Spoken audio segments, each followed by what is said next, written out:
Hi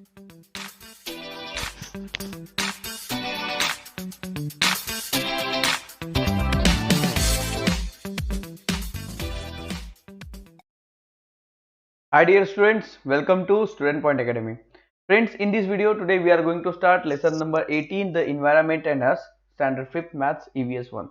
So let's start. So students, अगर आप इस चैनल पर नए हैं या फिर आपने हमारे चैनल को अभी तक सब्सक्राइब नहीं किया और आप चाहते हैं कि इस तरह की वीडियोस हम आपके लिए लेकर आते रहे तो प्लीज सब्सक्राइब हो चैनल और साथ में ऑल नोटिफिकेशन पर भी क्लिक कर दीजिए। हमारे यूट्यूब के सभी वीडियो के नोटिफिकेशन तुरंत पाने के लिए हमारे टेलीग्राम के ग्रुप को ज्वाइन कर लीजिए और साथ ही हमें फॉलो कर दीजिए हमसे डायरेक्ट बात करने के लिए इंस्टाग्राम के अकाउंट पर, जिनकी दोनों की लिंक आपको डिस्क्रिप्शन में मिल जाएगी। So let's start.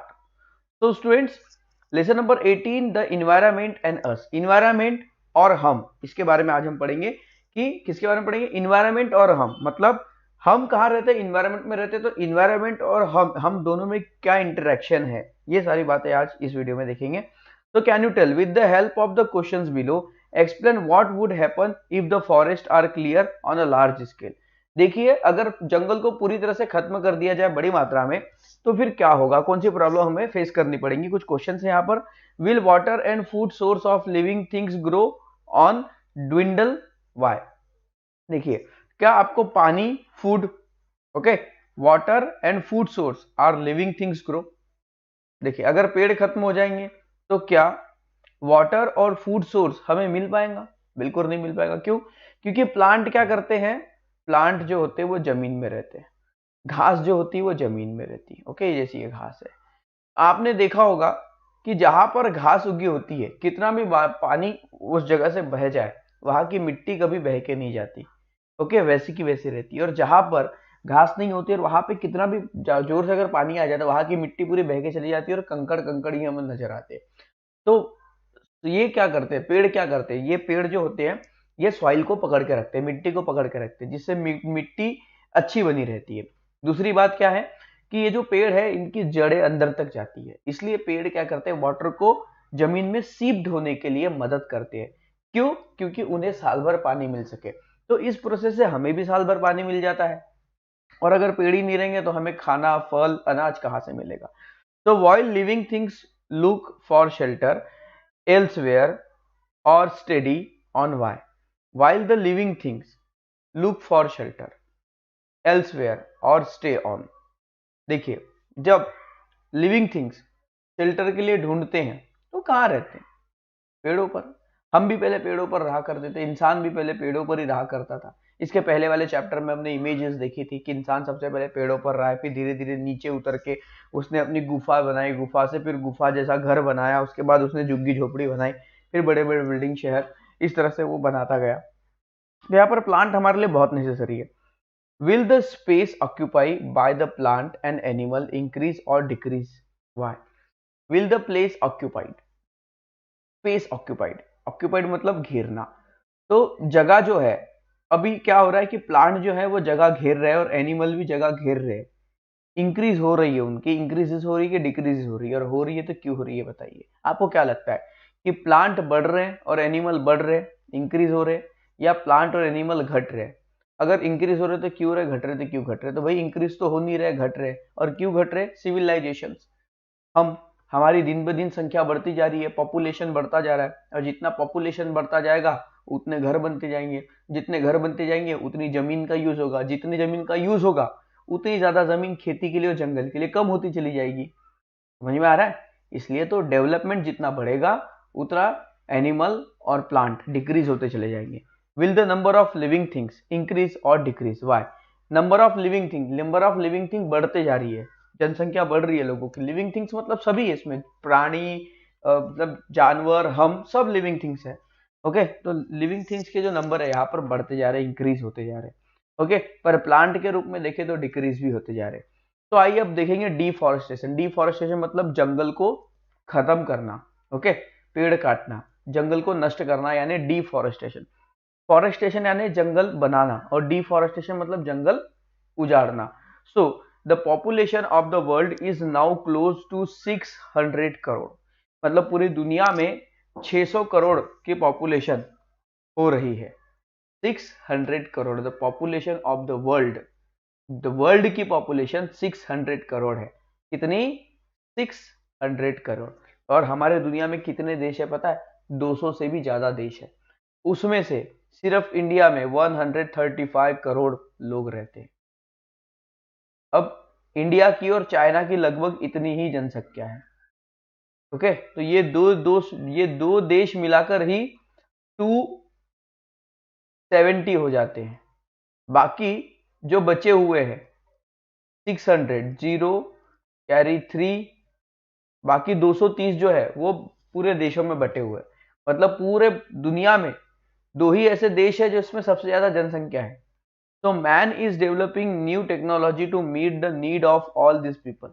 और इन सभी लोगों की टेक्नोलॉजी की जरूरतों को पूरी करने के लिए, ओके, इन सभी मतलब 600 करोड़ जनसंख्या को पूरा करने के लिए, 600 करोड़ जनसंख्या वाले लोगों की जरूरतों को पूरा करने के लिए इंसान नई नई टेक्नोलॉजी का यूज कर रहा है and is using up more and more, और इसका यूज ज्यादा से ज्यादा हो रहा है। Land and water resources for this purpose, और इसके लिए जमीन और पानी का बहुत ज्यादा यूज हो रहा है, क्योंकि डेवलपमेंट होगा तो वाटर का भी यूज होगा और जमीन का भी यूज होगा। ओपन, जैसे कि फैक्ट्रियां बन रही है तो जमीन का यूज हो रहा है, फैक्ट्रियों में कुछ प्रोडक्ट बन रहे हैं तो उसे साफ करने के लिए, धोने के लिए पानी का यूज हो रहा है। तो इस तरह से open space are required on a very large scale for agriculture, housing, industries and building roads and railway. देखिए, रेलवे के लिए, बिल्डिंग और रोड बनाने के लिए, इंडस्ट्री बनाने के लिए, घर बनाने के लिए, खेती के लिए बहुत सारी खुली जगह की हमें जरूरत पड़ती है।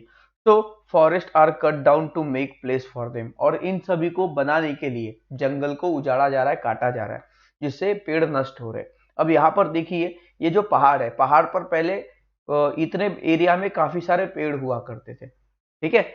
अब लोग पहाड़ के उस तरफ भी रहते और पहाड़ के इस तरफ भी रहते, फिर यहाँ से वहां जाने के लिए रास्ता बनाना पड़ेगा, तो पहाड़ को देखिए काटा गया। काटने के कारण यहाँ के कितने सारे पेड़ नष्ट हो गए, समझ में आ रहा है? सो मार्शी और low lying area are filled to reclaim the land. जो मार्शी एरिया या फिर लो लेइंग एरिया, जो नीचा नीचा वाला एरिया होता है, जहां पर ज्यादातर समंदर पाए जाते हैं, उसे लो लेइंग एरिया बोलते हैं। जहां से, यहाँ से अगर हम महाबलेश्वर से थोड़ा आगे बढ़ते हैं, ओके, तो फिर उधर लो लेइंग एरिया, मुंबई जो है लो लेइंग एरिया, और उसके बाद अपना हावड़ा जो है, कोलकाता, ये लो लोइंग एरिया है। ओके, तो इस तरह से जिधर समंदर मिलते हैं वो सारे लो लेइंग एरिया कहलाते हैं। ओके, तो the environment provide shelter to different kind of living thing. Environment जो है हमारा, ये अलग अलग तरह के जीवों के लिए घर देता है, शेल्टर बनाता है, शेल्टर प्रोवाइड करता है, मतलब अलग अलग एनिमल शेल्टर अपना ढूंढते हैं इन्वायरमेंट में। तो there are many type of plant in forest, तो इसलिए जंगल में कई सारे प्रकार के हम प्लांट भी देखते हैं।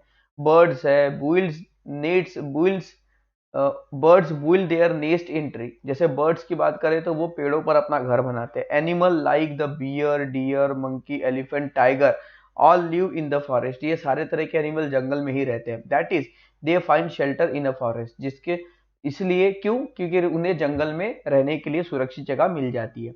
All their needs are met in the forest, और उनकी जरूरतों की सारी चीजें उन्हें जंगल में मिल जाती है। If the forest are reduce, biodiversity is also depleted. अगर फॉरेस्ट अगर रिड्यूस किए जाए, जंगल को काटे जाए, जंगल को कम किए जाए, तो वहां पे रहने वाले जो जीव है वो भी डिप्लेक्ट होते चले जाएंगे, खत्म होते चले जाएंगे, नष्ट होते चले जाएंगे। Use your brain power. If a dam is built at a particular place, what change will be seen in the environment. अगर डैम बनाया जाता है किसी पर्टिकुलर प्लेस में, तो इन्वायरमेंट में क्या बदलाव आएगा? अब आपको बताता हूँ। डैम बनाने के लिए कई एकड़ों में जमीन लगती है, और उस जमीन में घर होंगे तो उसे उठाया जाएगा, पेड़ होंगे तो काट दिए जाएंगे, और वहां की जो लाइफ है, अर्थ की जो लाइफ है, प्लांट लाइफ, वो पूरी खत्म हो जाती है। एक बात अच्छी है कि पानी हमारे लिए बच जाता है, वहां पे एक्वेटिक लाइफ आ जाती है, पर उतने एरिया में पेड़ नहीं लग सकते, और जिससे उतने एरिया के पेड़ काट दिए जाते हैं। तो can you tell, time and again we hear news for certain animal and plant facing the threat of extinction. Reasons for the threat are also given. Collect such news item, fill in the information in the following chart and display it in your class. तो students देखिए क्या कह रहे हैं कि जैसे जैसे time बढ़ता जा रहा है, हम बढ़ते हुए समय के साथ सुनते हैं, नई खबरें सुनते हैं that animal and plant facing threat of extinction. Extinction मतलब एक्सटिंक्ट होना, खत्म होते जाना। तो एनिमल और प्लांट अपनी प्रजातियों को खोते जा रहे हैं। ओके, तो इस तरह की न्यूज आपको कलेक्ट करनी है, जैसे एनिमल और प्लांट। जैसे अगर मैं यहाँ पर टाइगर की बात करूं, ओके, टाइगर अभी एक्सटिंक्ट हो रहे, खत्म होते जा रहे हैं। तो what was the ill effect, ये क्यों ऐसा हो रहा है, reason give in the news. Okay, क्यों ऐसा हो रहा है कि ये क्यों खत्म हो रहे हैं। अगर टाइगर की बात करें तो यहाँ पर हंटिंग के कारण हो रहा है। ओके, इल इफेक्ट वो हमें नहीं पता इल इफेक्ट क्या हो सकता है, ओके, टाइगर पर बाकी जैसे एनिमल है, जैसे प्लांट की बात करें तो प्लांट पर इल इफेक्ट होता है। ओके, प्लांट बीमार हो रहे, एनिमल भी बीमार होते हैं, पर ज्यादातर टाइगर जो है वो हंटिंग के कारण खत्म हो रहा है। Give reason in the news, give sorry reason given in the news. News में क्या रीजन दिया होगा। ओके, दिन ब दिन बढ़ती जा रही है शेरों के हंटिंग की घटना, है ना। दिन ब दिन मतलब हंटिंग की जा रही है, इस तरह से हो सकता है। उसके बाद पॉल्यूशन। पॉल्यूशन क्या है, you have seen how water source get polluted if waste water is let into them without processing. देखिए, अगर गंदा पानी फैक्ट्री से निकल रहा है और ये फैक्ट्री से निकलने वाला गंदा पानी बिना प्रोसेस किए अगर डायरेक्ट अच्छे पानी में मिलाया जा रहा है तो जिससे वाटर पॉल्यूशन होगा। तो waste water flowing out from the factory into the surrounding. तो वेस्ट वाटर क्या हो रहा है, फैक्ट्री से आ रहा है और सराउंडिंग में फैल रहा है।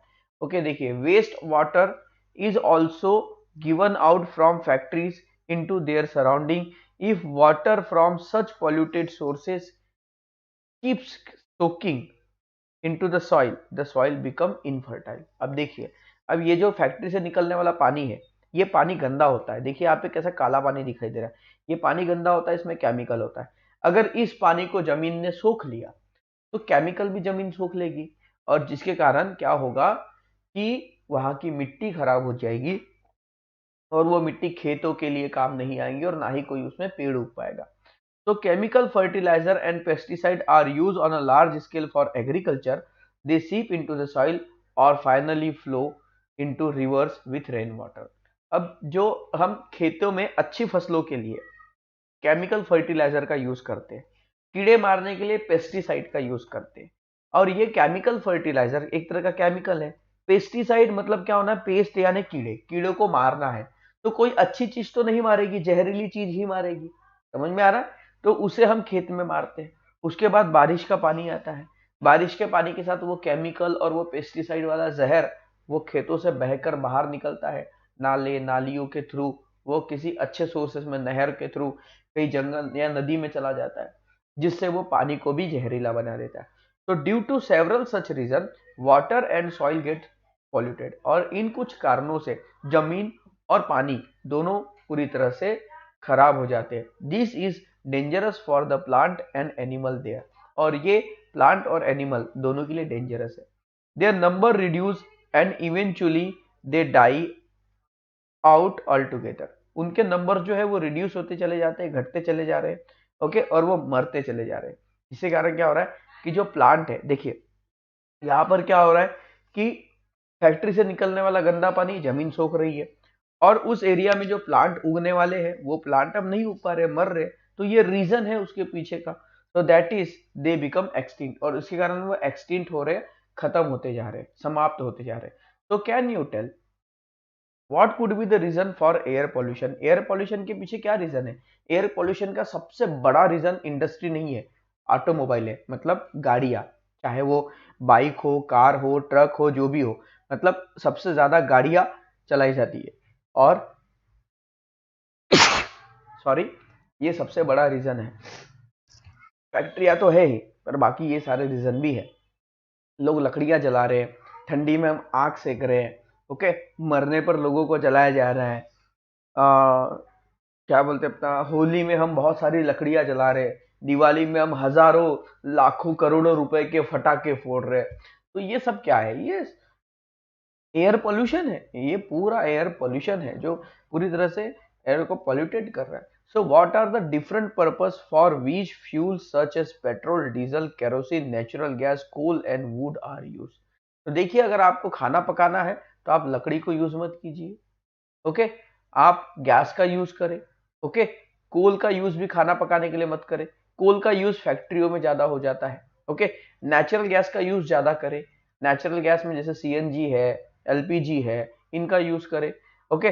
केरोसिन, पेट्रोल, डीजल का यूज करें, पर अपनी गाड़ियों को हमेशा साफ सुथरी रखें और अपनी गाड़ी के इंजन को अच्छा रखें, क्योंकि आपकी गाड़ी का इंजन अगर खराब रहेगा तो वो धुआं देगा, और धुआं देगा तो पोल्यूशन होगा। So fuel is used in all homes. Beside, there are big industries and factories in which fuel is used in a great quantity. देखिए, एक गांव में फैक्ट्री एक होगी पर घर हजारों होते हैं, ओके।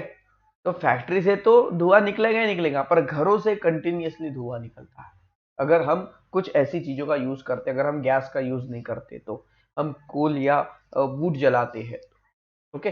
तो ये भी एक बहुत बड़ा रीजन है हमारे लिए। So poisonous gases pouring out chimneys of factory से, यहाँ पर देखेंगे कि ये फैक्ट्री, और फैक्ट्री के ये जो है इसे चिमनी कहते हैं, और इस चिमनी से क्या हो रहा है कि पॉइजनस गैस बाहर आ रही है, जहरीली गैस बाहर आ रही है। On the one hand, tremendous quantities of carbon dioxide enter the air due to burning of fuel.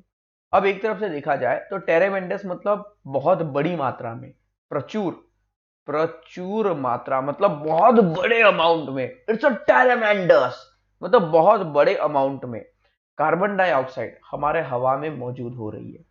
जिसके क्यों? क्योंकि फ्यूल कंटिन्यूअस जल रहा है, चाहे वो लकड़ी हो, कोयला हो, कैरोसिन हो, पेट्रोल हो या डीजल हो, okay.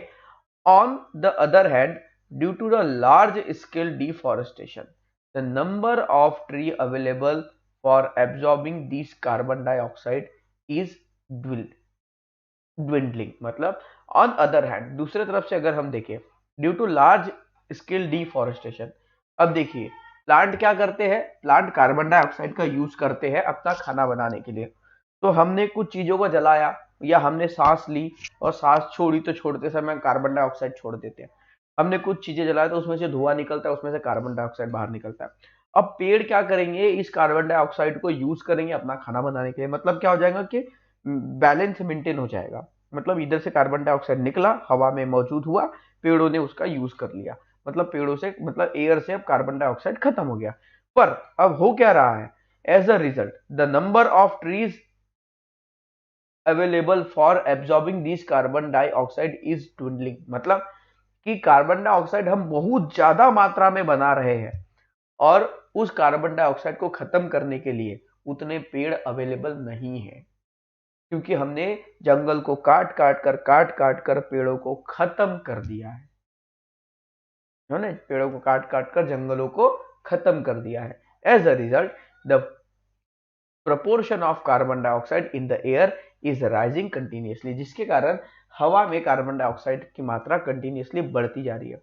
When the proportion of carbon dioxide in the air rise, जब हवा में कार्बन डाइऑक्साइड की मात्रा बढ़ती चली जाएगी, it leads to rise temperature, जिससे गर्मी दिन ब दिन बढ़ती चली जाएगी। हम हर साल देखते हैं गर्मी बहुत बढ़ती जाती है, ह्यूमिड होते जाता है ना।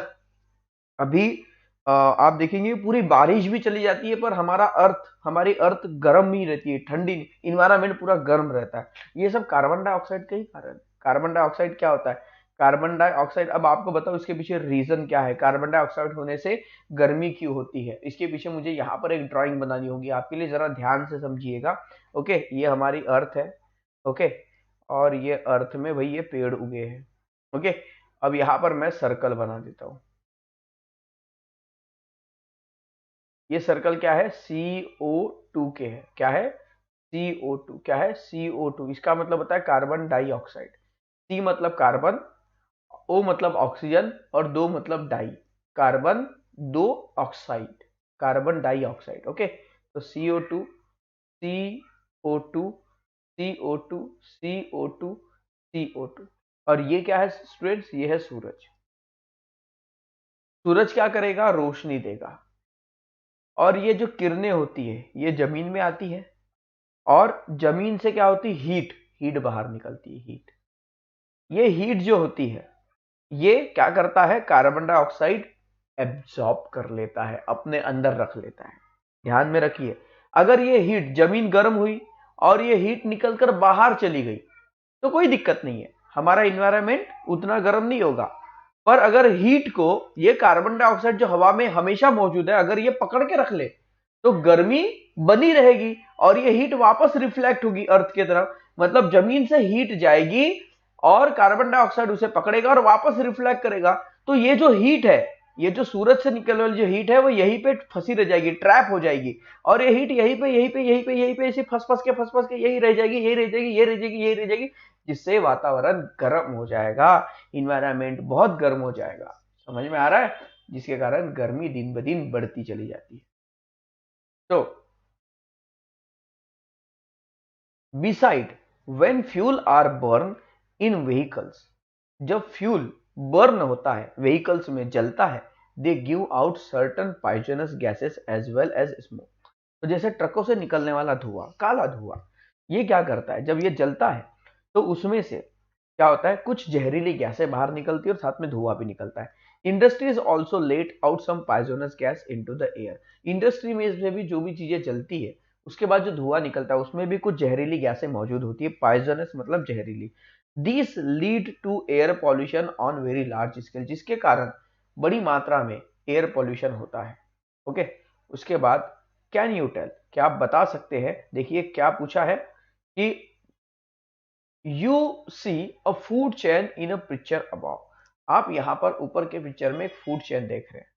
ओके, यहां पर जो है सन है, सन, फिर यहाँ पे क्वेश्चन मार्क है, यहाँ पर ग्रास होपर है और यहाँ पर बर्ड है। तो सन क्या करेगा, यहाँ पर आएगी ग्रास, आएगी घास आएगी, यहाँ पर ये घास है। तो सन, ये जो घास है, ये घास ने सन की लाइट से अपने अंदर खाना बनाया। इस घास को किसने खाया, इस ग्रास हॉपर ने खाया, और इस ग्रास हॉपर को किसने खाया, इस बर्ड ने खाया। तो ये है फूड चेन। फिर ये बर्ड को कोई खा नहीं पाएगा क्योंकि ये तो उड़ने वाली है, इसको पकड़ना इतना आसान नहीं है। तो ये कभी ना कभी, इसकी उम्र जब हो जाएगी ये मर जाएगी, मरने के बाद ये मिट्टी में मिल जाएगी, खत्म। ठीक है, ये है food chain.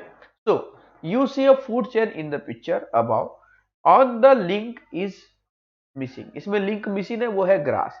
What effect will it have on the grasshopper. अब बताइए कि अगर यहां पर जो हमने ग्रास बनाया, इस ग्रास को खत्म कर दे, ठीक है, सूरज निकला, घास ही नहीं उगी पर ग्रास हॉपर है, तो ग्रास हॉपर क्या करेगा, घास को खा ही नहीं पाएगा क्योंकि घास है नहीं, और घास नहीं मिलेगी तो ये ग्रास हॉपर मर जाएगा भूख से।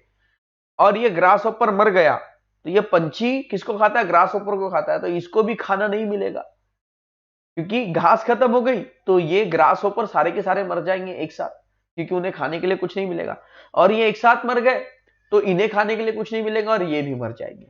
मतलब अगर एक भी, यहां से एक भी संकल टूट गई, ये क्या है, ये चैन है, चैन होती है ना गाड़ी, साइकिल, आप साइकिल चलाते ना, साइकिल की चैन होती है ना, जैसे ये चैन है। ओके, ये चैन है, एक भी पार्ट टूट गया तो साइकिल ही नहीं चलती, आगे पैडल ही नहीं लगते, पूरे फ्री हो जाते, खुल जाते। समझ में आ रहा? तो चैन इसलिए कहा जाता है कि एक भी चीज अगर इसमें से मिसिंग हो जाए सब खत्म हो जाएगा। अगर यहाँ से सन मिसिंग हो जाए तो घास नहीं उगेगी, ग्रास ऊपर भी नहीं होगा और चिड़िया भी नहीं रहेगी। तो एक भी खत्म हो गया तो सब पर उसका इफेक्ट पड़ता है। ओके, अब सब पर कैसा, अब आप बोलोगे सर यहां पर, अगर यहां पर देखिए, यहां पर आप बोलोगे ये सबसे लास्ट वाली चैन को चलो हटा देते हैं, कई लोग होते हैं जो ऐसा सोचेंगे और बिल्कुल सोचना चाहिए, इसको हटा देते हैं, ठीक है, तो फिर इधर नुकसान नहीं पड़ेगा, बिल्कुल पड़ेगा। क्यों? क्यों? क्योंकि ग्रास होपर बढ़ते जाएंगे, ग्रास होपर की संख्या बढ़ती जाएगी, उन्हें खाने वाला कोई नहीं रहेगा। तो ये ग्रास होपर बहुत ज्यादा मात्रा में घास को खाएंगे क्योंकि उनकी क्वांटिटी ज्यादा हो जाएगी तो उनको ज्यादा भी घास लगेगी, इतनी घास खा लेंगे कि घास ही खत्म कर डालेंगे, और घास खत्म हो गई तो फिर बाकी लोग क्या खाएंगे। समझ में आ रहा है? तो एक भी लिंक यहां पर मिसिंग नहीं होनी चाहिए। तो इफेक्ट विल हैव, ये तो हो गया। What picture should there be in the blank space, blank space में होना चाहिए घास, grass. If this living things really died out, what would be the threat on the entire living world, discuss your answer in a class. अगर एक भी living thing यहां से खत्म हो जाए तो क्या हो सकता है, इसके बारे में हमने जस्ट अभी डिस्कस कर लिया है। Okay, so now the need to maintain environmental balance, environmental balance बनाने के लिए हमें क्यों जरूरी है? Okay, due to human intervention in nature, large scale changes are taking place in the air. Human क्या कर रहा है? नेचर में रह रहा है और नेचर की बहुत सारी चीजों को यूज कर रहा है, नेचर के साथ इंटरैक्ट हो रहा है, जिसके कारण बहुत सारी चीजों का वो यूज कर रहा है, एयर का यूज कर रहा है, वाटर का यूज कर रहा है, लैंड का यूज कर रहा है. ऑल्सो दीज नॉन लिविंग और antibiotic abiotic component are getting polluted. अब इससे क्या हो रहा है कि लिविंग थिंग और अबायोटिक, मतलब लिविंग थिंग भी इससे मर रहे हैं और अबायोटिक थिंग भी पॉल्यूटेड हो रही है. अब अबायोटिक थिंग क्या है? यहां पर एक नया शब्द है आपके लिए, मैं आपको समझाऊं. अबायोटिक, एक होता है बायोटिक, एक होता है अबायोटिक. ओके, ए को काट दो तो बायोटिक हो जाएगा और ए को लगा दो तो ए बायोटिक हो जाएगा. ओके, बायोटिक का मतलब होता है सजीव, मतलब जिंदा. अबायोटिक का मतलब होता है निर्जीव, मतलब नॉन लिविंग थिंग. ओके, फिर इन्हें नॉन लिविंग थिंग और लिविंग थिंग क्यों नहीं कहा गया? बायोटिक और अबायोटिक क्यों कहा गया?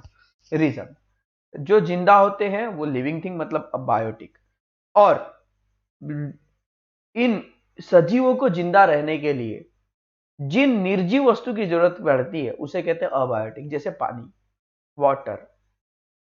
वाटर जो है ये जिंदा नहीं है ना. वाटर की बात करें तो वाटर जिंदा नहीं, वाटर में जान नहीं है, पर इस वाटर के बिना हम जिंदा नहीं रह सकते, लिविंग थिंग जिंदा नहीं रह सकते. समझ में आ रहा है हम क्या कह रहे हैं? तो अबायोटिक और बायोटिक आपको जरूर समझ में आ गया होगा. ओके, अब बायोटिक मतलब जीवित चीजें और अबायोटिक मतलब वो चीजें जिस पर इंसान निर्भर है, जिस पर लिविंग थिंग, जैसे कि एयर है, ओके, सॉइल है, इन सब की जरूरत है हमें. तो as a result the extinct of living thing is threatened while several living things have already become extinct.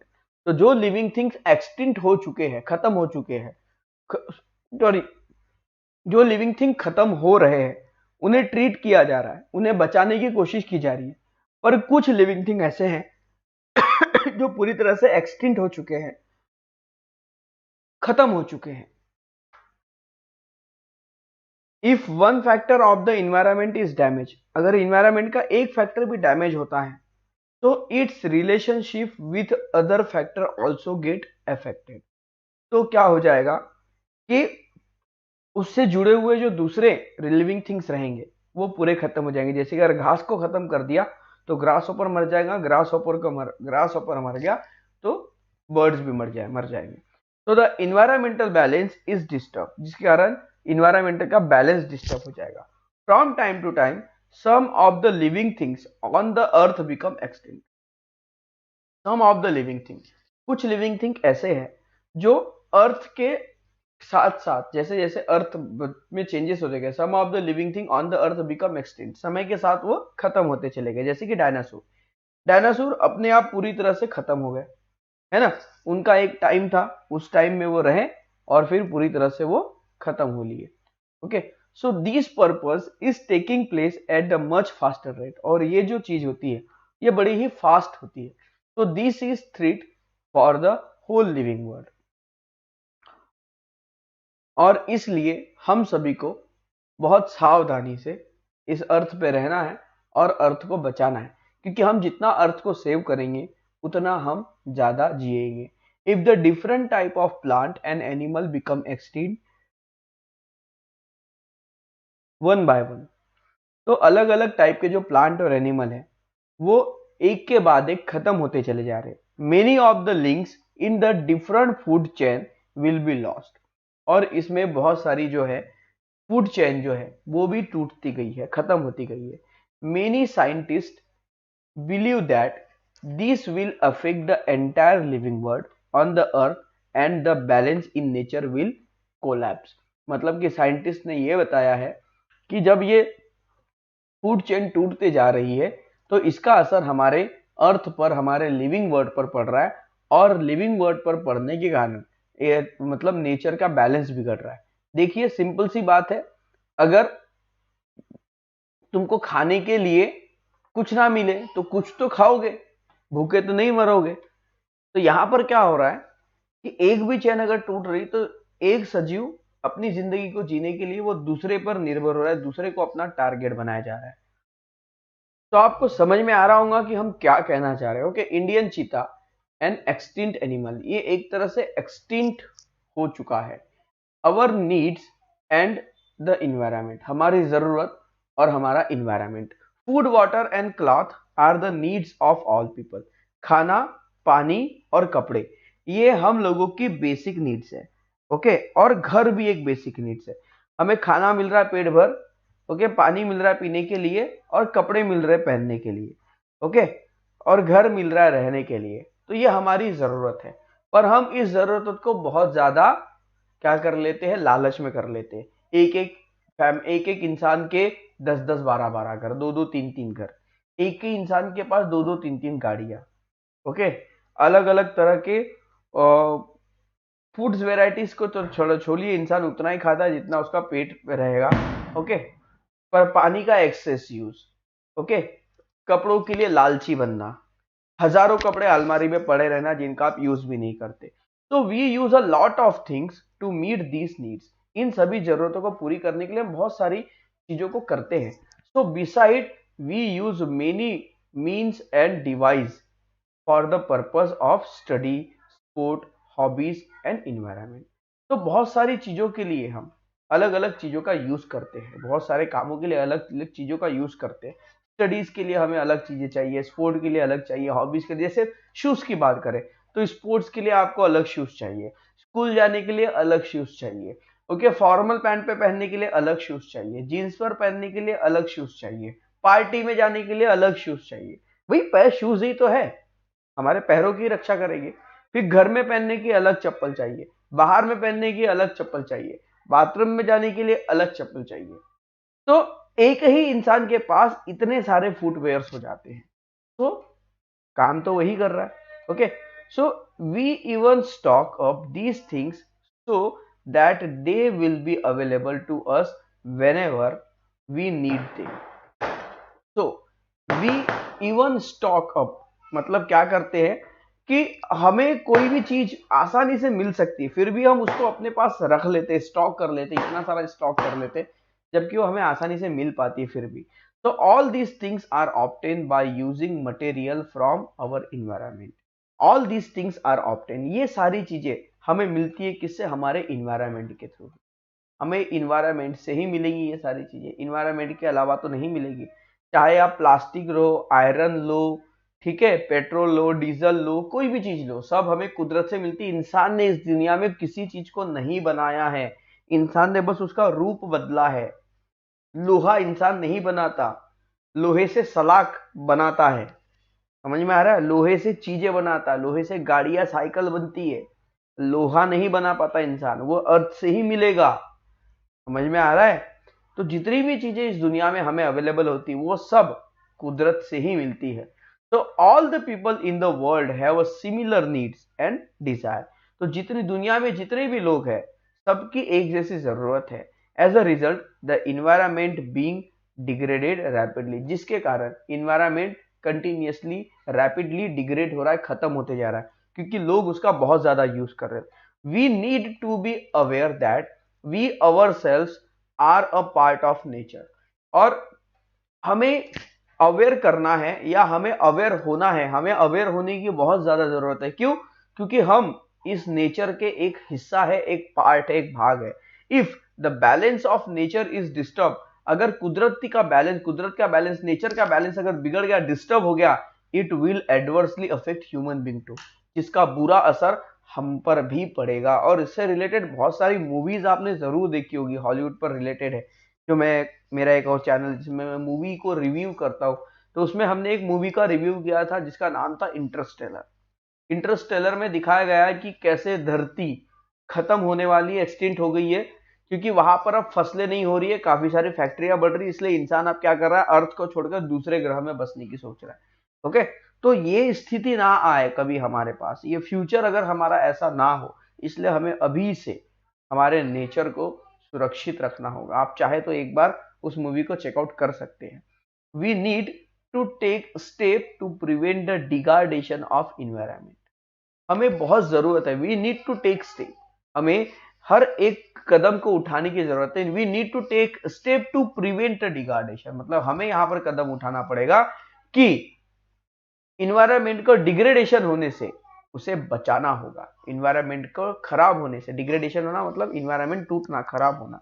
तो the step should mainly include using our means gradually and cycling use articles.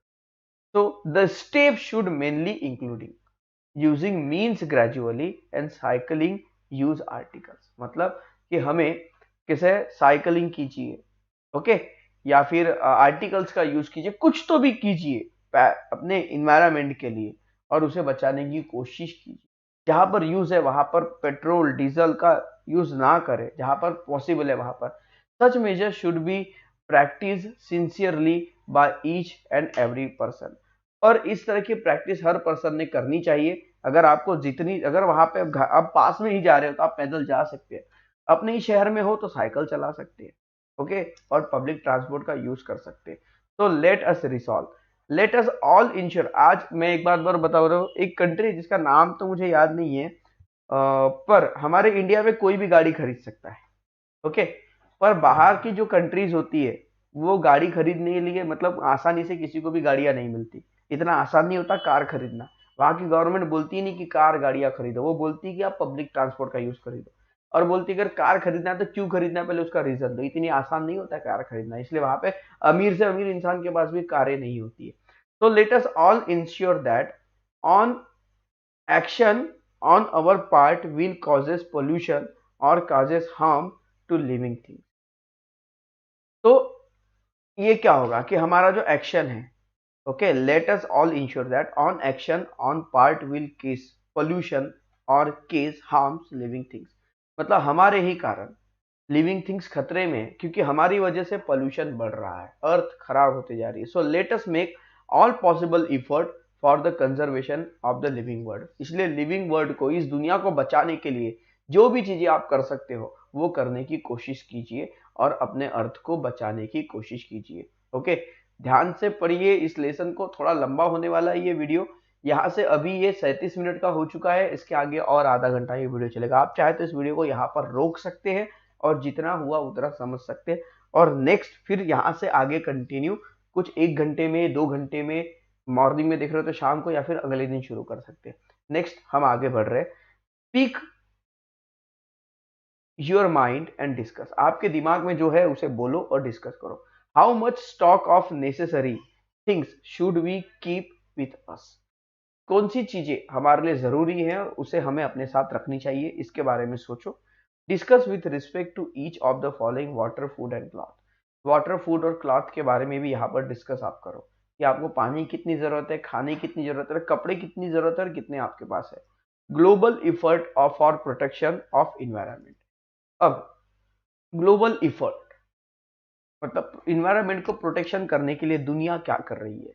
तो several project are being implemented at the international level to maintain the balance in nature. Nature का balance maintain करने के लिए अलग अलग project पर काम किया जा रहा है। It is important to raise the awareness of people all over the world about the threat to environmental balance, मतलब कि ये बहुत जरूरी है कि अवेयरनेस जो है उसे राइज किया जाए, अवेयरनेस बढ़ाया जाए, लोगों तक पहुंचाया जाए, पीपल्स तक पहुंचाया जाए, ओके, जिससे हमारा इन्वायरमेंट बैलेंस बने। Many countries of the world are enacting laws that will help to prevent the pollution of air, water and soil. और बहुत सारी कंट्रीज में कुछ लोग क्या कर रहे हैं, सरकार क्या कर रही है, कुछ ऐसे नियम बना रही है जिस नियम में से पॉल्यूशन नहीं होगा या कम होगा, चाहे वो एयर हो, वाटर हो या सॉइल हो। Effort to maintain biodiversity, biodiversity को आपको मेंटेन करके रखना है, मतलब कि आपके एरिया में टाइगर है, काऊ है, डॉग है, कैट है, इंसान है, सब है, तो सबकी जाति को बनाए रखना है, सभी तरह के पेड़ों को बनाए रखना है, किसी को खत्म नहीं होने देना है। An area which is reserved for purpose of protecting the conserving the biodiversity of a region is called biodiversity park। कुछ ऐसी जगह होती है जो रिजर्व होती है बायोडाइवर्सिटी के लिए, उसे बायोडाइवर्सिटी पार्क कहते हैं। जैसे बड़े बड़े जंगल, वहां पर जाकर बसना या वहां से रोड बनाना, ये अवेलेबल, मतलब ये इसकी परमिशन नहीं रहती है। ओके, तो वहां पर ऐसे काम नहीं किए जा सकते, वो इन्वायरमेंट के लिए और एनिमल्स के लिए सेव्ड रहते हैं। तो in this park biodiversity is both preserve and situated, और सॉरी स्टडीड। तो इस पार्क में क्या होता है, बायोडायवर्सिटी को प्रिजर्व भी किया जाता है और उस पर स्टडी भी की जाती है कि यहाँ की बायोडायवर्सिटी कैसी है, यहाँ पर कौन कौन से तरह के प्लांट है, कैसा यहाँ का इन्वायरमेंट और किस तरह के एनिमल यहाँ पर मिलते हैं। People visiting such park enjoy being close to nature, और लोग यहाँ पर आते हैं ऐसी जगह पर, नेचर से क्लोज होते हैं, इंजॉय करते हैं। This lead to more concern for nature, और ये नेचर के लिए, मतलब इससे हमें कुदरत के प्रति प्यार बढ़ता है हमारा। उसका चलिए national park, some area which are important for protection and conservation the wildlife are reserve for them. For example Kaziranga national park, Tadoba national park. जैसे काजीरंगा और ताडोबा नेशनल पार्क जो है, नेशनल पार्क का यूज किस लिए होता है, नेशनल पार्क मतलब वहां पर उसे, वो एक बहुत बड़ा जंगल होता है, उसे पार्क का नाम दिया जाता है राष्ट्रीय उद्यान करके, और वहां पे प्लांट को और एनिमल को बचाया जाता है। सेंचुरीज की बात करते हैं, certain forest area are reserve for the protection and conservation for particular animal और प्लांट। कुछ एनिमल और प्लांट के लिए, प्लांट को बचाए जाने के लिए कुछ अभ्यारण्य होते हैं, सेंचुरीज होती है, और ये सेंचुरीज जो है वो उन्हीं प्लांट को और उन्हीं एनिमल को रिजर्व करने के लिए बनाई जाती है, such as reserve area called sanctuaries, और ऐसे रिजर्व एरिया को अभ्यारण्य या सेंचुरीज कहा जाता है। फॉर एग्जाम्पल द राधा नगरी सेंचुरी फॉर बाइसन, तो बाइसन के लिए राधा नगरी सेंचुरी का को बचाया गया है। If the plant on the earth are destroyed the number of animal also falls, अगर जमीन में जितने भी, अर्थ में जितने भी प्लांट है, अगर वो खत्म हो जाए तो एनिमल भी खत्म हो जाएंगे। So that is why it is necessary to protect plant, और इसलिए प्लांट को प्रोटेक्ट करना बहुत जरूरी है। Okay, in forest if deforestation is stop, अगर पेड़ों को काटना बंद कर दिया जाए, and instead tree plantation is step up, और पेड़ों को लगाना शुरू कर दिया जाए, so plant that depend on plant will be get protection and thrive, मतलब जो प्लांट होते हैं वो एक दूसरे को प्रोटेक्ट करते हुए आगे बढ़ेंगे और बहुत सारे प्लांट हमारे पास आ जाएंगे। तो देखिए, आज जरूरत है, पेड़ों को काटने की जरूरत नहीं है, आज हमें पेड़ों को उगाने की जरूरत है। जिस इन्वायरमेंट को हमने और हमारे पूर्वजों ने मिलकर खत्म कर दिया है, उस इन्वायरमेंट को फिर से बसाने की आज जरूरत है। तो Mayani Lake has formed due to a dam built on चांद river in Satara district. Satara district में एक चांद नदी है जहां पर मायानी लेक बनाया गया है। Okay, flamingos from Siberia region in north Asia migrate to this lake, मतलब कि इस तालाब में, साइबेरिया से इस तालाब में फ्लेमिंगो उड़ते हुए आते हैं, ये ऐसे कहते हैं फ्लेमिंगो, ये उड़ते हुए आते हैं। यहाँ here they build nest and lay eggs, यहाँ पर वो घोंसला बनाते हैं और अंडे देते हैं। Once baby birds grow big enough, जब उनके बेबी बर्ड अच्छे बड़े हो जाते हैं, उड़ने लायक, दे रिटर्न टू द साइबेरिया, वापस वो साइबेरिया में चले जाते हैं। मैं गोंदिया में रहता हूँ, गोंदिया के पास एक कामठा है, कामठा एयरपोर्ट है, वहां पे गोंदिया का एयरपोर्ट भी है जहाँ पर ट्रेनिंग सेंटर है। उस कामठा के पास एक गांव है परसवाड़ा, उस परसवाड़ा में बड़े बड़े बर्ड्स देखे जाते हैं, इस तरह के बर्ड्स देखे जाते हैं जो वहां पर आते हैं। हमने ये बर्ड्स हमारे भी एरिया में देखे, वो उसी चीज के लिए रिजर्व है। तो कभी आप चाहे तो वहां पर आ सकते हैं घूमने के लिए। In the recent past as the water level in the dam had fallen, the flamingo had stopped coming। देखिए, in a recent past, पिछले कुछ समय में, as the water level in dam had fallen, मतलब उस वाटर लेवल, मतलब वो जो डैम था, उस डैम का पानी कम होने लगा था, जैसे जैसे कम होने लगा था, फ्लेमिंगो ने वहां पर आना बंद कर दिया था। तो however the lake has now been declared as a sanctuary for bird, और तब से वो जो ये है लैक है, वो पंछियों के लिए, उन पंछियों के लिए डिक्लेयर कर दिया गया था रिजर्व के लिए। ओके, उसके बाद there is Maldhok great Indian bustard sanctuaries at Nanj in Solapur district. These huge hefty birds are famous for their graceful gait. मतलब ये बहुत बड़ा पंछी होता है और वेटी होता है, भारी होता है। इस तरह की बर्ड्स आते हैं हमारे एरिया में, ओके। और ये बहुत भारी होता है, उसके बाद भी ये उड़ता है। These bird live upon the grass land, they feed on insect. ये इंसेक्ट कीड़े मकोड़े खाता है और ये घास वाली जमीन में रहता है। और ये हमारे महाराष्ट्र में सोलापुर में जो नांज करके है सेंचुरीज, वहां पर पाया जाता है, जिसका नाम है Indian bustard. Okay, the great Indian bustard, ये मेल है। तो as they are hunted for their meat and their eggs, their number is a fast dwindling. मतलब कि लोगों ने क्या किया, इस ग्रेट बस्टर्ड, इंडियन बस्टर्ड को खाने के लिए और उसके अंडे को खाने के लिए उसका शिकार करने लगे, जिसके कारण इनके जो नंबर है वो ड्विंडलिंग होने लगे, धीरे धीरे कम होने लगे।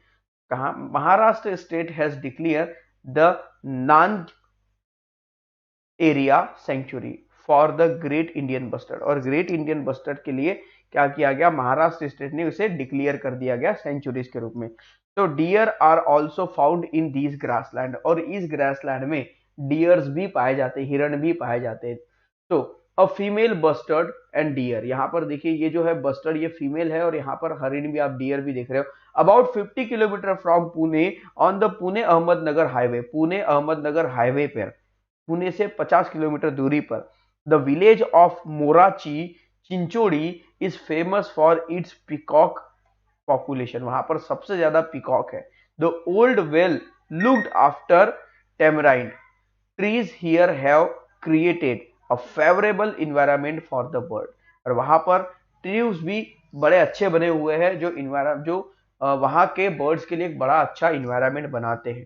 Peaceful have found sanctuaries in this village, sorry peafowl, तो पी फॉल भी वहां पर मिलते हैं उस सेंचुरीज में। देखिए बर्ड्स किस तरह से रोड पर आते हैं और डांस कर रहे हैं, पीकॉक। हम भी जब एक बार पूना से गोवा जा रहे थे बाय कार, तो हमें रास्ते पर कई सारे मोर हमें देखने को मिले थे, बहुत ही सुंदर दिखाई देते हैं और बहुत मजा आता है। ओके, उसके बाद devrais, a boon for all living creatures. Devrais ये एक ऐसी जगह है जहां पे बहुत सारे क्रिएचर्स हैं। Indian culture give importance to protection of forest. तो इंडियन कल्चर, भारत का एक कल्चर है जो बहुत इंपॉर्टेंट देता है फॉरेस्ट को प्रोटेक्ट करने के लिए, बचाने के लिए। द देवारी, सॉरी हाँ, the Devrai is an example, और देवराई इसका एक एग्जाम्पल है। ओके, तो devrais a boom for living creatures, मतलब देवराई का एक जंगल है जो लिविंग क्रिएचर्स के लिए बहुत फेमस है। तो people believe that Devrai is a really jungle reserve for God. देवराई क्या है, ये भगवानों के लिए बसाया गया जंगल है। No tree on plant in devrai is इवर cut, मतलब वहां पर पेड़ों को काटने की इजाजत नहीं है, अगर आप काटोगे तो जेल हो जाएगी। सो that is why all trees in Devrai are safe even today, और इसलिए देवराई के पेड़ आज भी पूरी तरह से सेफ है। महाराष्ट्र हैज मेनी देवराइज, महाराष्ट्र में ऐसी बहुत सारी देवराई है, ऐसे जंगल जिन्हें भगवान के नामों पर रिजर्व किया गया है, उन्हें हम देवराई कहते हैं। In Madhya Pradesh they are known as Shravan. Okay, Shravan देवराई है। कान्हा केसरी आप देख सकते हो। Okay, so devrai give shelter not only the plant but also animal that live there. तो ये जो देवराई के नाम पर, मतलब भगवानों के नाम पर जो जंगल बसाए जा रहे हैं, ये जंगल जो है ये प्लांट को भी हेल्प करते हैं और एनिमल को भी हेल्प करते हैं। Hence devrai can be called the sanctuaries of ancient time. और इसलिए ये जो देवराई की सेंचुरीज है ये पुराने जमाने से चली आ रही है। ओके, सो उसके बाद always remember nature provide enough for every man's needs but not every man's needs. ये जो वाक्य है ये हमारे राष्ट्रपिता महात्मा गांधी जी द्वारा बोला गया, यहाँ पे उनका नाम जरूर लिख दिएगा, लिखना चाहिए था इन्होंने, कि कुदरत जो है वो हमारी जरूरतों को पूरा करती है, हमारे लालच को नहीं। Nature provide enough for man's need not for every man's greed, मतलब हमारी जरूरत के लिए कुदरत है, हमारे लालच के लिए नहीं। ओके, सो ये सारी चीजें हमने आज इस लेसन में सीखी है। हमने इस लेसन में क्या क्या सीखा यहाँ से आप पढ़ लीजिए, क्योंकि वैसे ही वीडियो बहुत लंबा होते जा रहा है। इसके बाद मुझे क्वेश्चन आंसर्स भी आपको देने हैं। Okay, so students, I hope that ये वीडियो आपको जरूर अच्छा लगा होगा। वीडियो कैसा लगा है कमेंट बॉक्स में मुझे जरूर लिखकर बताओ। और अब चलते हैं क्वेश्चन आंसर सेशन की ओर। तो स्टूडेंट्स, आपके सामने इस लेसन के क्वेश्चन आंसर्स हैं। Okay, question number lesson number 18, question number first और सेकंड इसका स्क्रीनशॉट कर लीजिए। उसके बाद चलते आगे, ये है क्वेश्चन नंबर 3। ओके, आप इसका स्क्रीनशॉट कर लीजिए, टेक दिस स्नैपशॉट। ये जो क्वेश्चन नंबर सी है इसके आंसर और नीचे है, आप इतना स्क्रीनशॉट कर लीजिए पहले। इसके बाद ये है, ये इसका आंसर सी और डी यहाँ पर है। ओके, आप इसका स्क्रीनशॉट कर लीजिए। नाउ नेक्स्ट, यहाँ पर देखिए, ये है क्वेश्चन नंबर 4 और साथ में ट्रू और फॉल्स भी यहाँ पर है। ओके, और भी है तो एक काम कीजिए, आप यहाँ तक का स्क्रीनशॉट कर लीजिए सिर्फ। Okay, take this snapshot. के बाद का आगे हम बताते हैं। फिर क्वेश्चन नंबर 5 की ओर आते हैं, तो ये है क्वेश्चन नंबर 5 का स्क्रीनशॉट कर लीजिए आप। ओके, ट्रू और फॉल्स। और उसके बाद है क्वेश्चन नंबर 6 का स्क्रीनशॉट कर लीजिए। ओके, तो स्टूडेंट्स, आई होप दैट कि ये वीडियो आपको जरूर पसंद आया होगा। तो मुझे कमेंट बॉक्स में जरूर बताइएगा कि आपको ये वीडियो कैसा लगा। अगर अच्छा लगा है तो जरूर बताइएगा, पसंद आया है तो ठीक है, नहीं पसंद आया तो यार डिसलाइक मार के चले जाना, कोई दिक्कत नहीं। ओके, पर अगर पसंद आया तो जरूर लाइक करना और अपने फ्रेंड्स तक इसे शेयर जरूर करना। तो मिलते हैं अगली वीडियो में, तब तक के लिए बाय बाय।